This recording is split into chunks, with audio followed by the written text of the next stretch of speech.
Hey guys, welcome back to another video, and today, when I beat Pokemon Crystal for the very first time, I wondered, what is this game's review score?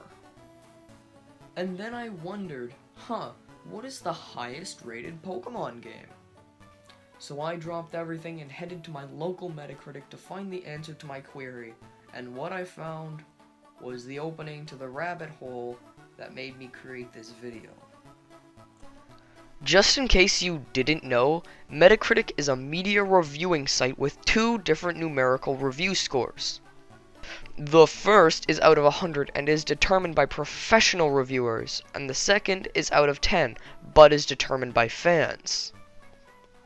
This allows you to get an official review as well as seeing what the fans thought. It's a great site and also doesn't give every game in the world an 8 out of 10. So as I stated earlier, I wanted to find the answer to what is Crystal's review score.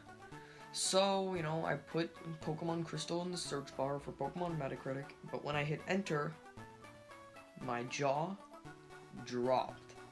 According to Metacritic, it doesn't exist. I was flabbergasted. What do you mean it doesn't exist? So rationally, I went to check every other game and discovered that all games from generations 1 and 2 don't exist according to Metacritic, as well as Pokemon Sapphire for some reason. You've got Ruby, you've got Emerald, Sapphire would just be going too far. I think what this boils down to is that Metacritic doesn't review pre-N64 games, even though the only Pokemon games that came out before the N64 were Red and Blue. So, I just don't understand. And even if that is the case, nobody went back to play some of the most influential RPGs of all time. So with all the review scores I could gather, I decided to crunch some numbers. I used math and calculated the average score per Pokemon generation and per console for both the critics and the fan reviews. As well as I'm also going to be talking about the worst and best games according to fans and critics. So there's going to be a lot of numbers, so stick around. Starting off, the worst Pokemon games are apparently, according to the critics, Brilliant Diamond and Shining Pearl with 73 out of 100, and according to the fans, Sword and Shield with 4.6 out of 10. For the best games, we have Y with 88 out of 100, and Soul Silver with 9.2 out of 10. I don't know why they decide to give Pokemon Y the best score, but that's beyond me. I knew Heart Gold and Soul Silver were good, but I didn't think Soul Silver would get a 9.2, and Heart Gold getting 9.1. That's a little excessive. Now it's time to talk about generations, and if you don't know what games are in which generation, I would suggest Googling it. But if you don't want to, I'll summarize by saying every non-remade mainline title is the beginning of a new gen followed by a remake. Example, Gen 3 has Ruby, Sapphire, and Emerald, and Fire Red and Leaf Green. Anyways, let's start. From the critics, the average review score is Gen 3 with approximately 80, Gen 4 with 85.4, Gen 5 with 83.5, Gen 6 with 85, Gen 7 with 83.5, and Gen 7 with 77.8. All of these scores are out of 100. This means that Gen 4 is the best and 8 is the worst. It makes so much sense that Gen 8 is the only one to be under 80 out of 100.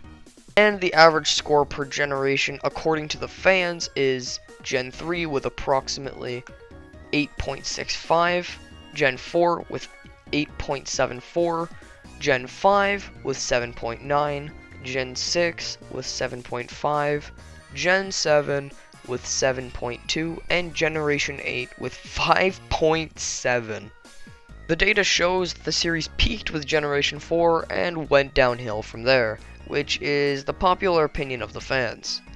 I mean, I knew Gen 8 was going to get a bad score, but a 1.5 point difference? I was not expecting that. Hey, guess what? I don't know how to write a good transition, but now we're talking about consoles. The average scores per console according to critics are GBA 80, DS 84.6, 3DS 85.25, and the Switch with a pitiful 78.3. The average score per console according to the fans are GBA with 8.65, DS with 8.37, 3DS with 7.56, and Switch with 5.89. These stats are interesting because we can find that critics like the 3DS games the best, and fans prefer the GBS and DS titles over the newer ones. But they can both agree that the Switch games are bad. Before I wrap up this video, I would like to show off some of the oddities I've found in the data, so any quirks or weird things that I thought were interesting. I'm gonna go a bit rapid fire and not really explain why, so get ready, and here we go. Omega Ruby is 1 point better than Alpha Sapphire. Legends Arceus is the best rated Switch Pokemon game with 83 and 8.2. Shining Pearl has 0.3 more points than Brilliant Diamond. Diamond has 0.1 more points than Pearl. The fans think that the enhanced versions are better than the original, but the critics think that they're downgrades. So like Emerald, Platinum, Black 2, White 2, Ultra Sun, Ultra Moon. Y is not only the best game, but it is the best game by 1 point. It's 1 point higher than X. Why is Y better than X? Is it so like they can say, huh, why is Y better than X? Ah ha ha ha ha ha. According to the fans, Ultra Sun is the best game of Gen 7. Both critics and fans think that Let's Go Eevee is better than Pikachu by 1 and 0.1 points respectively.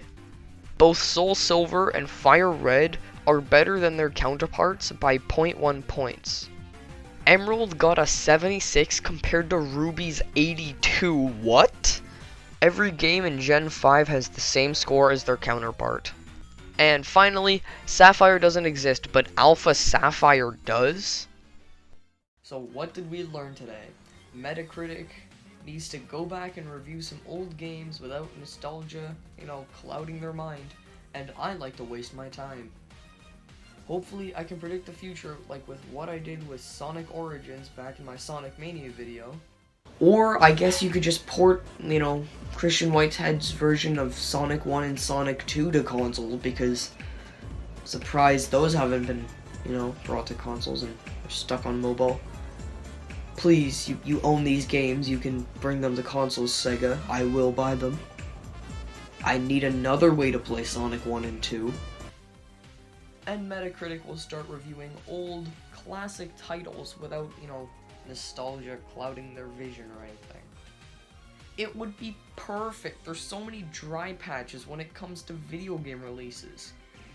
They can go back and review the original Mario Brothers, Link to the Past, and Sonic 2. They don't have reviews for any of them. But wait, I can predict the future. Okay, I'm gonna make a couple of predictions. Sonic Frontiers will not be good, Geno and Waluigi will be playable in the next Smash, and the Gex trilogy will have a modern remake for consoles and PC.